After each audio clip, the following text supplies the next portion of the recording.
যে আওয়ামী লীগ হচ্ছে সেই আওয়ামী লীগ যার নেতা ছিলেন শেখ মুজিবুর রহমান, যিনি 1971 সালের আগে পর্যন্ত আমাদের কাছে অবিসংবাদী নেতা ছিলেন।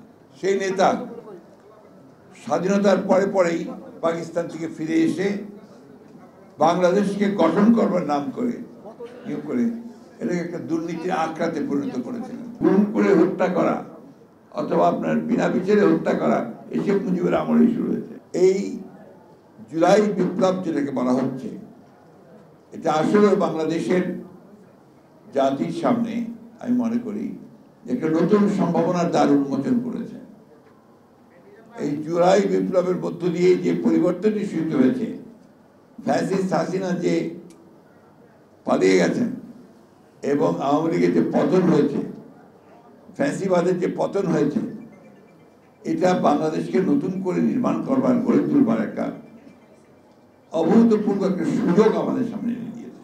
আমরা ছাত্র যারা আন্দোলন করেছেন, কোটা বিরোধী আন্দোলন থেকে শুরু করে পরবর্তীকালের যে এক দফা দাবিতে তারা যে আন্দোলন করেছেন সরকারের পতনের, এটাকে আমরা সবসময় স্বাগত জানিয়েছি। আমরা সেই আন্দোলনে সম্পৃক্ত থেকেছি এবং আমরা যে কথাটা বারবার বলতে চেয়েছি যদি সত্য, যে আমরা 15 বছর ধরে কিন্তু এই সংগ্রামে আছি।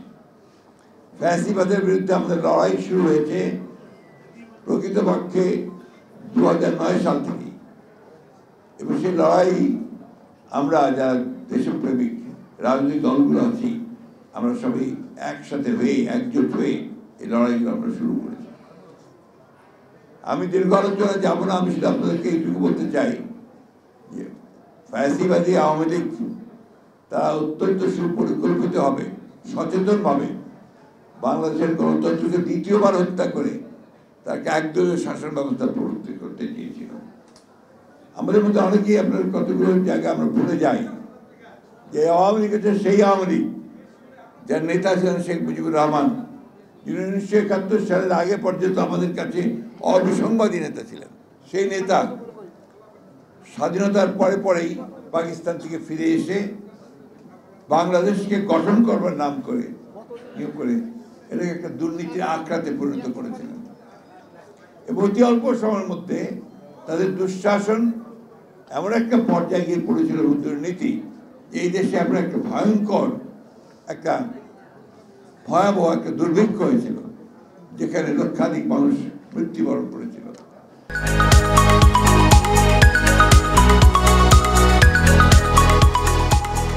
আওয়ামী লীগ একটা দল, যে দলটি গণতন্ত্রে কোনোদিনই বিশ্বাস করতো না, কিন্তু গণতন্ত্রের কথা বলতো, আর যখনই ক্ষমতা পেত তখনই ফ্যাসিবাদের দিকে চলে যেত। এবং আপনারা তো এখন এই কয়েক বছর দেখেছেন অনেকেই তাকে, আমরা দেখেছি সেই সময়, তখন তো আরো ভয়াবহ ছিল। নাম উচ্চারণ করা যাবে না, ভিন্ন নাম, এক নেতা এক দেশ, বঙ্গবন্ধুর বাংলাদেশ, এই ছিল স্লোগান। আর দফা এক, দাবি এক, সবকিছু মুজিবের দাবি, মুজিববাদ। তখন আপনার মুজিববাদ নতুন করে আসলো এবং এর বাইরে কেউ কথা বলতে পারবে না, এই অবস্থা তখন ছিল। এবং এই কারণেই তখন জাসুদের সৃষ্টি হয়েছিল। ওই আওয়ামী লীগ থেকেই তরুণ কিছু নেতা তারা এর বিরোধিতা করে বেরিয়ে এসেছিলেন, রব সাহেবের নেতৃত্বে, জলিল সাহেবের নেতৃত্বে, এবং পেছনে সিরাজুল আলম খান সাহেব ছিলেন। এটা তখন প্রয়োজন, জনগণের আকাঙ্ক্ষাকে পূরণ করবার জন্য তারা বেরিয়ে এসেছিলেন, কিন্তু তারাও টিকতে পারেননি। অতি অল্প সময়ের মধ্যে তাদেরকে নিশ্চিহ্ন করা হয়েছে, রক্ষী বাহিনী তৈরি করা হয়েছিল একটা। আমরা কেন জানি না, জাতি শুধু ভুলে যায়, সেই রক্ষী বাহিনী দিয়ে নির্মম অত্যাচার, নির্যাতন। এখানে জামাল হায়দার ভাইরা আছেন, তাদের অনেক ছেলেকে সেদিন হত্যা করা হয়েছে, সিরাজ শিকদারকে হত্যা করা হয়েছে। এই যে আপনার গুম করে হত্যা করা অথবা আপনার বিনা বিচারে হত্যা করা, এই শেখ মুজিবের আমলেই শুরু হয়েছে। এই কথা অস্বীকার করার কোনো উপায় নেই। আজকে এই যে আওয়ামী লীগ, তারই আপনার সেই সময়টারই তারা প্রতিনিধিত্ব করছে।